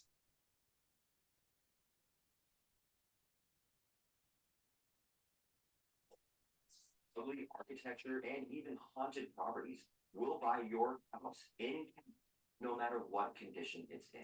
Right. There's no like nothing here. It's different when like we're doing a webinar and stuff, but like there's nothing crazy about this offer. We just have to keep saying it in different ways with different faces and different people and be not recycling, but be spinning the flywheel constantly, right?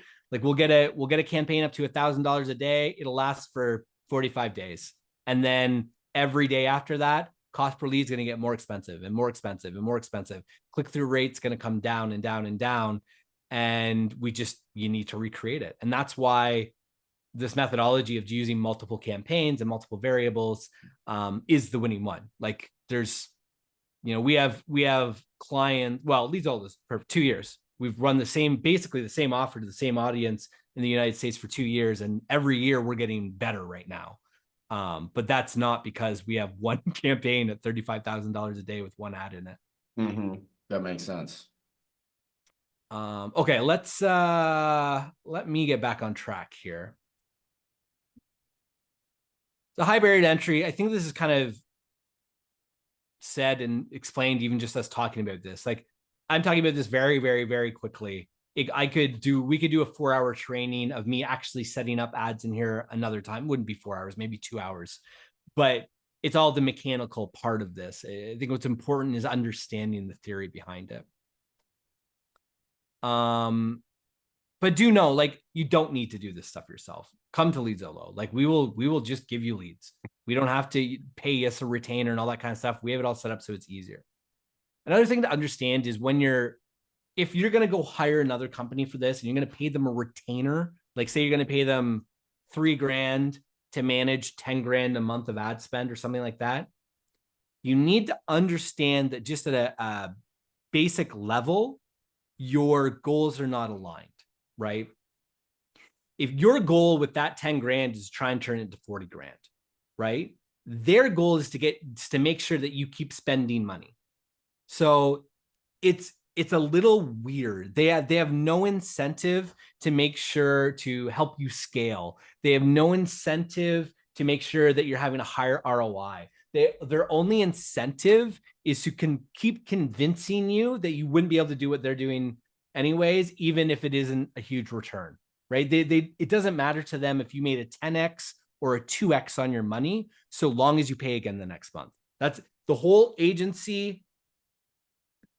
partner support gets more training in an agency than a media buyer does. And the reason for that is that it's partner support's job to make sure they pay the next invoice. Think about that. No, that completely makes sense. Right? And they legitimately they have more one-on-ones, they get more training time, and there's less partner support per client than there is media buyer, because it's more important to convince the client to stay on board than it is to work an ad account in most agencies. They're not all shitty, but that's how it is. And there's a super low barrier to entry to become an agency. There's a lot of cheap courses that teach people how to do it. So I just want to throw that warning out there. I own an agency that we charge retainer for, in a different industry, but just make sure your goals are aligned. Make sure they're tiered. Make sure that they're, yes, you want to pay them more, the more money that you spend on ads, because that means that they're incentivized to make you spend more, right? That's different than making you spend the same amount of money. If I'm trying to get Tyson to spend more money, that means that I need to get him better results so he has more money to dump into it. So I'll kind of leave it there.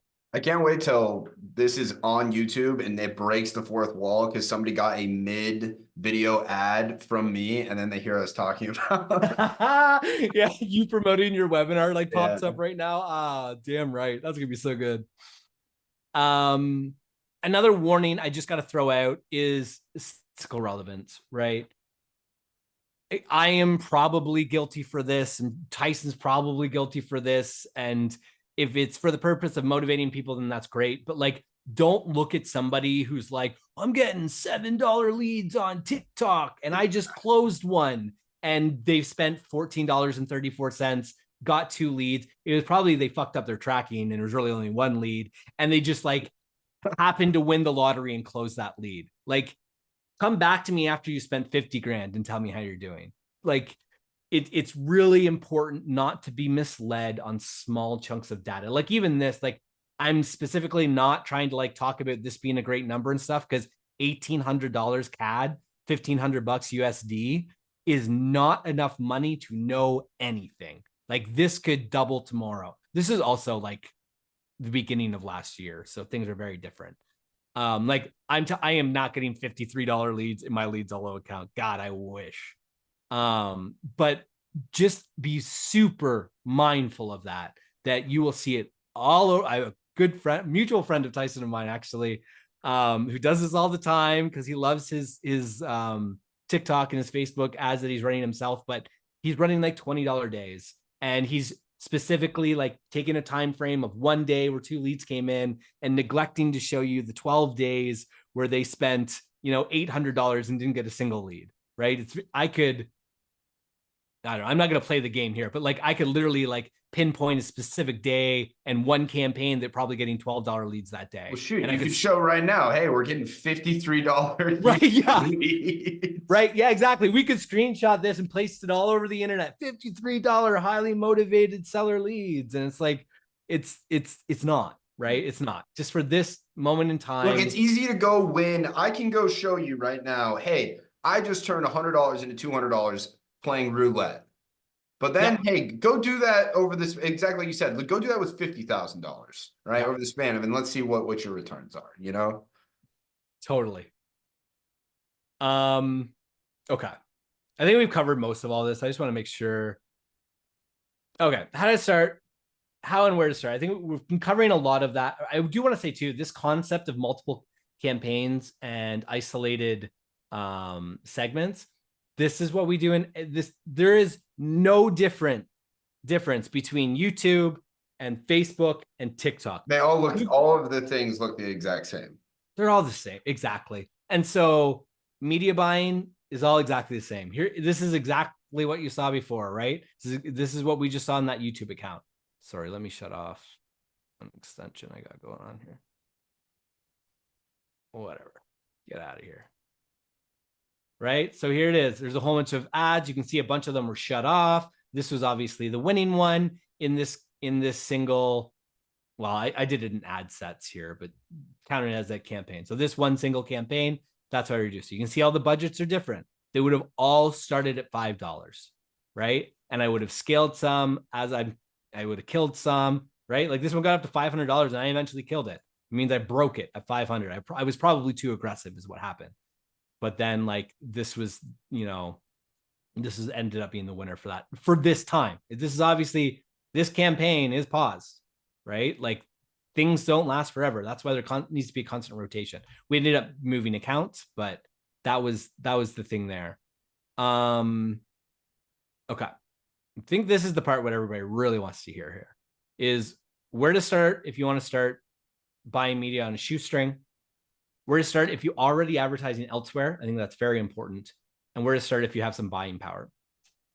Number one, I am obviously super biased, but I would always just say, go buy some from me, like go buy some from our platform where you're guaranteed a price and test it out and see if it's worth working, because $179 a lead, go buy 5 of them, go buy 10 of them. You will not get out of one of these platforms. Pick one. You will not get out of any of them for less than $2,000 before you even know if it's worth your. That's super important to understand, right? I don't care. You want to go throw $5 a day at it. You are literally walking to a convenience store and buying a lottery ticket every day. That's it. And some days you're going to hit. Some days you're going to win a free ticket. Some days you're going to win, you know, a couple decent leads, but you're just playing a $5 lottery ticket every day on a low budget, hoping for the best. I do not suggest that as a strategy as a business owner. I suggest that as toying around with things. That's fine. But understand you can go buy 10 legitimate leads from us, or you could go spend that $1,800 learning a platform. And I genuinely mean learning it. I would not expect results out of anything for $2,000. Now, I completely endorse that, by the way. There's no reason to be trying to run your own. Just to tell you guys just where I've been with this, I've been up to the point where I was spending that my most on Google Ads was $30K a month. So I'm spending $1,000 a day. And I've never been able to get as good returns from what I was doing when instead I was like, let me just go buy them from the people who know what they're doing. LeadZolo. Yeah, and I wouldn't be able to either. I don't know if I could go and just target one location, say Toronto, I'm in Toronto, just target Toronto and build a business here. I don't know if I could. These platforms these days are not built for us, right? These platforms are built for Coca-Cola. These platforms are built for Netflix, for these guys to come in who have $100,000 a day to blow, because they can just set it up at $100,000 a day. They can lose money for the first couple of months until the algorithm like kind of learns what they're looking for. And then they know they'll make money in the years to come.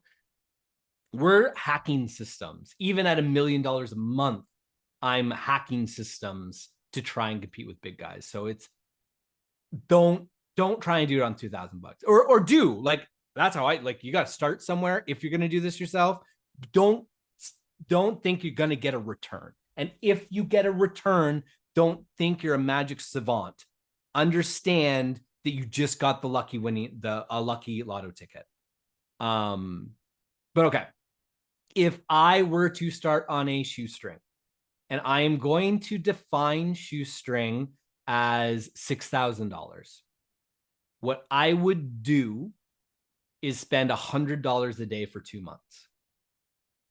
It's just super low. And this is super Shoestring.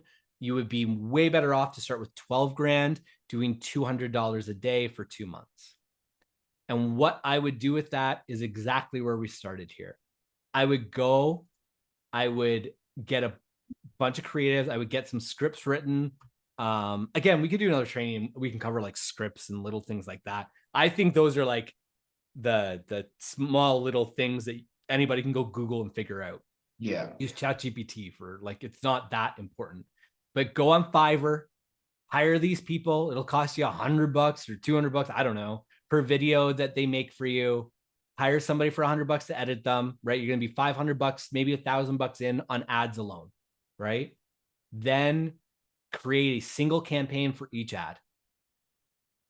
And in each of those campaigns, and again, we can be agnostic. It doesn't matter what platform I'm in here. What I'm telling you to do is exactly the same. You would come in, I go Christy. I'd probably go, so here's a Christy ad. And maybe I have a Christy and a John. Maybe I only have 2 ads. That's all I afford to do. So I'm going to do those 2 ads and I'm going to find 10 audiences. So I can do Christy, 10 times with 10 different audiences, and then John 10 times with 10 different audiences. So now I have 20 campaigns, and I'll start them all at $5 a day. And each of the audiences, very simple here, right? Like I come in, I might, these are just exclusions, right? So like I have every lead we've ever generated gets auto imported into here. So if you've ever like filled out a form on one of our websites, you'll just be excluded from our marketing moving forward. Or what am I looking for here? Oh, so yeah. So for in this case, I do have multiple audiences. So this is kind of a catch-all, but I would then duplicate this campaign and X out all of these interests and just leave one. So I'd have one campaign that would be Christy Credit Finance. Next campaign for $5 a day, Christy Credit History. Next one, Christy, these are all credit, Home Repair. There is sell without a realtor as well. But so for sale by owner here, this is, I'm a little secret. This makes us a lot of money. So then I would have those 20 campaigns. They'd all be at $5, and I come in here every single day, and I would go, you know, this one's shit. I've spent $50 and I'm getting $10 clicks. And on this one, I'm getting $2 clicks and a conversion. I'm going to shut Scott off and reinvest his $5 into this. And that's just what I would do every day, spending $100 a day or $200 a day, and just like coming down to your winning variables and get them each to $50 a day. And so to get down to 4 at $50 a day, there's your $200. And then I would start creating more variables and taking from Peter to pay Paul and all that kind of stuff. But that's what I would do on a shoestring budget. And this is if you want to run ads on Meta or Google or whatever it is. Yep. It's all exactly the same. And don't try and diversify across them. Just pick one. Like just pick one. Excellent. The next thing I would say is if you are already advertising, if in some way, shape, or form, people are hitting your website on a semi-regular basis, like if you have a good social media presence or something like that, and in your bio is going to your website, I would immediately just have retargeting going. Retargeting is 100% worthwhile, even at $5 a day. You will never, it is the biggest bang for your buck ever. And I know everybody says it, but like I would take it very seriously. I would set up a pixel on my website for every platform. And I would set up a audience. Most audiences are 540 540 is the max in Google. I think 180 is the max in here. Doesn't matter. Whatever your max time frame is, and be anybody that touched my website, serve them an ad and set it at $5 a day. That will work like gangbusters for you if you have a way of getting people to your website already. So yeah, I don't know how to further elaborate on that without going down a whole other rabbit hole. I think that's perfect. But yeah. And then finally, if you have some buying power, again, you're not going to, like, I would just say come to LeadZolo, but if you're going to do it, if you have some buying power, do not try and diversify your buying power across like Meta and Google Ads and TikTok and whatever else you can think of, Snapchat. Pick one. Buying power to me means you got about 30 grand. You spend that on one platform, because 30 grand is not a lot of money to train a pixel. So you'll only be able to, like, if you try and diversify 30 grand against 33 different platforms, that means each platform's only getting 10 grand, which means you're only giving $10,000 worth of information to each pixel. Give all 30 grand to one pixel, right? Start with, it doesn't even matter. Start with Meta, start with YouTube, but just do one. Do exactly what I'm talking about, breaking out like this, and just make sure your conversions are set up accurately. That's number one thing. Your tracking needs to be set up. I won't even talk about third-party trackers at this point, but set that up and put all 30 grand into one platform. Do it intelligently, get perfect ads, start at $5 a day on 20 campaigns and scale slowly, but put it all into one platform, or put it all into LeadZolo. Okay. I think we've touched on basically everything here Well, so what I want to know from you, Drew, Yeah. is for everybody who's kind of like me and they're like, wow, glad I learned all of that. I'm glad I understand it, but I'm not going to do that. I'd rather just go to the guy who's already got the account, that knows how exactly what kind of leads we're looking for, already running the ads we need to see. They're managing all of that. And I just get to buy them for this crazy cheap price that I'm not even going to be able to do unless maybe I do this on my own for the next 10 years. How do they get started with LeadZolo? Well, you can just come to our website. You can book a call with one of our people, and they'll talk you through. I just finished running a big special. I think we should reopen for your guys. Basically, what I can offer everybody who's watching this is we can give you 50% off nationwide leads, which means you are paying $64.50, I believe, or it's about $65 per lead. It's literally the cheapest we've ever sold a lead. I challenge anybody, if you can go generate PPC inbound leads in your target location for less than $65 at like a $5,000 spend, I'll give you free leads, because this is literally not, I don't generate them for $65. It's worth me. This is how I get people into the system. People end up paying full price for them eventually. Oh, but so you're like it a allows drug me to train dealer my system. giving a free hit of some drugs. You're getting them addicted. You know, I learned a lot in my high school years, and this is how I built my first business. I might as well build this business this way too. Excellent.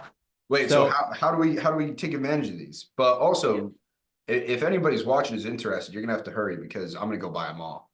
Yeah. And like, honestly, it's not a scare tactic. We shut this down on the 1st of January. We can't leave this open constantly. But I will go to LeadZolo.com/nationwide sale. If you're watching this 2 months from now, it's likely won't be available. But if you're watching this anytime relatively soon, do it. I'm sure Tyson will throw this in the description wherever this is posted. Yeah. But I would type this in and get 50% off our nationwide leads. There is literally no cheaper way to get inbound leads.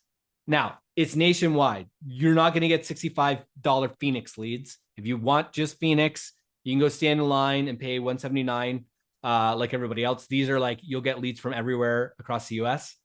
But yeah, check it out for sure. I'd be super happy to have you on board and hear the success that everybody has. It's definitely the best part of my day. And if you don't know how to close nationwide leads, you just hit the link that's right below that one and sign up for the free training that I'm going to be doing this week, where I will show you exactly step-by-step how to close your first virtual nationwide deal. It doesn't matter where the market is. I'll show you where to find buyers, how to do the whole thing virtually, so you never need to go see the house, meet the seller, meet the buyer, whatever it is. It's because of these strategies that we're able to take advantage of things like LeadZolo, and we can get nationwide leads, and it doesn't matter where they come in. Last year, I closed deals in 20 different states, Drew. Holy crap. That's incredible. Guess where all of those leads came from? LeadZolo. LeadZolo, not Toronto. and like, to attest to that, I believe in what you're doing. Like, you are one of the first people that started us in this journey. Like, you buy your first lead from LeadZolo, you get like a little back end training program, and Tyson's the sales guy, man. There we go. Cool. Let me show you how to do it. Drew, thank you so much for taking time. I literally, this was, I mean, you gave away, like that was easily a $25,000 masterclass. Like, people would pay that to go sit down at an Airbnb with you and you give that exact same presentation. I gave this presentation in Boise at the ClickFunnels Mastermind. This is how I train my media buyers. You just said the ClickFunnels Mastermind. I know what mastermind you're talking about. What is the cost to join that mastermind? It's $50K a year, I think. Okay, so yes. It's Russell Brunson, the owner of ClickFunnels, widely regarded as one of like the all-time marketers, asked Drew to come talk about this, right? As if he needed any more social proof of how much you know what it is you're doing. Thank you so much for giving such a high level. I know I learned a shit ton, and I feel like I've just seen many presentations that you give, and every single time I do, I learn more. My pleasure, man. Well, listen, the link is down below. remember, I want you guys all to think of right now, that first table that we talked about when we went over the true cost of leads, right? Mhm. If you guys have learned from me on how to turn leads into signed contracts, then you're going to have the skills that it takes to convert a 10% of your LeadZolo leads. Right now, you know, if you know what you're doing, then statistically you should be able to turn a $650 investment into a deal, which my average deal size is $19,567. Show me any stock or shit coin that can give that kind of return on investment, right? So this is a phenomenal investment. I recommend it to everybody who's able to take advantage. Click the link below, take advantage of these nationwide leads before they're gone. Once that special is done, if you're watching this 5 months from now, 2 years from after it is posted, I'll still have LeadZolo's information there. Like we talked about earlier, you're just getting a crazy deal with this, but even if it was $350 a lead, it would still be worth it to me and I would still be buying them because we're still making money. Amazing. All right. Thanks, brother. Is there anything else, Drew? No, but leave comments below. Like if you guys have more interest and you want to get more granular and want Tyson and I to like go through accounts and build campaigns, we can do that too. Check it out. So if you guys do have more questions, you'd like to see more of these, drop them in the YouTube comments below. If you're watching this in one of my other, if you're watching this from my email list or in Wholesaling 101, go to YouTube and leave comments so that we can both see them there, okay? Cool. Thank you so much, Drew. I appreciate it. And everybody else, we'll see you on the next video. Peace.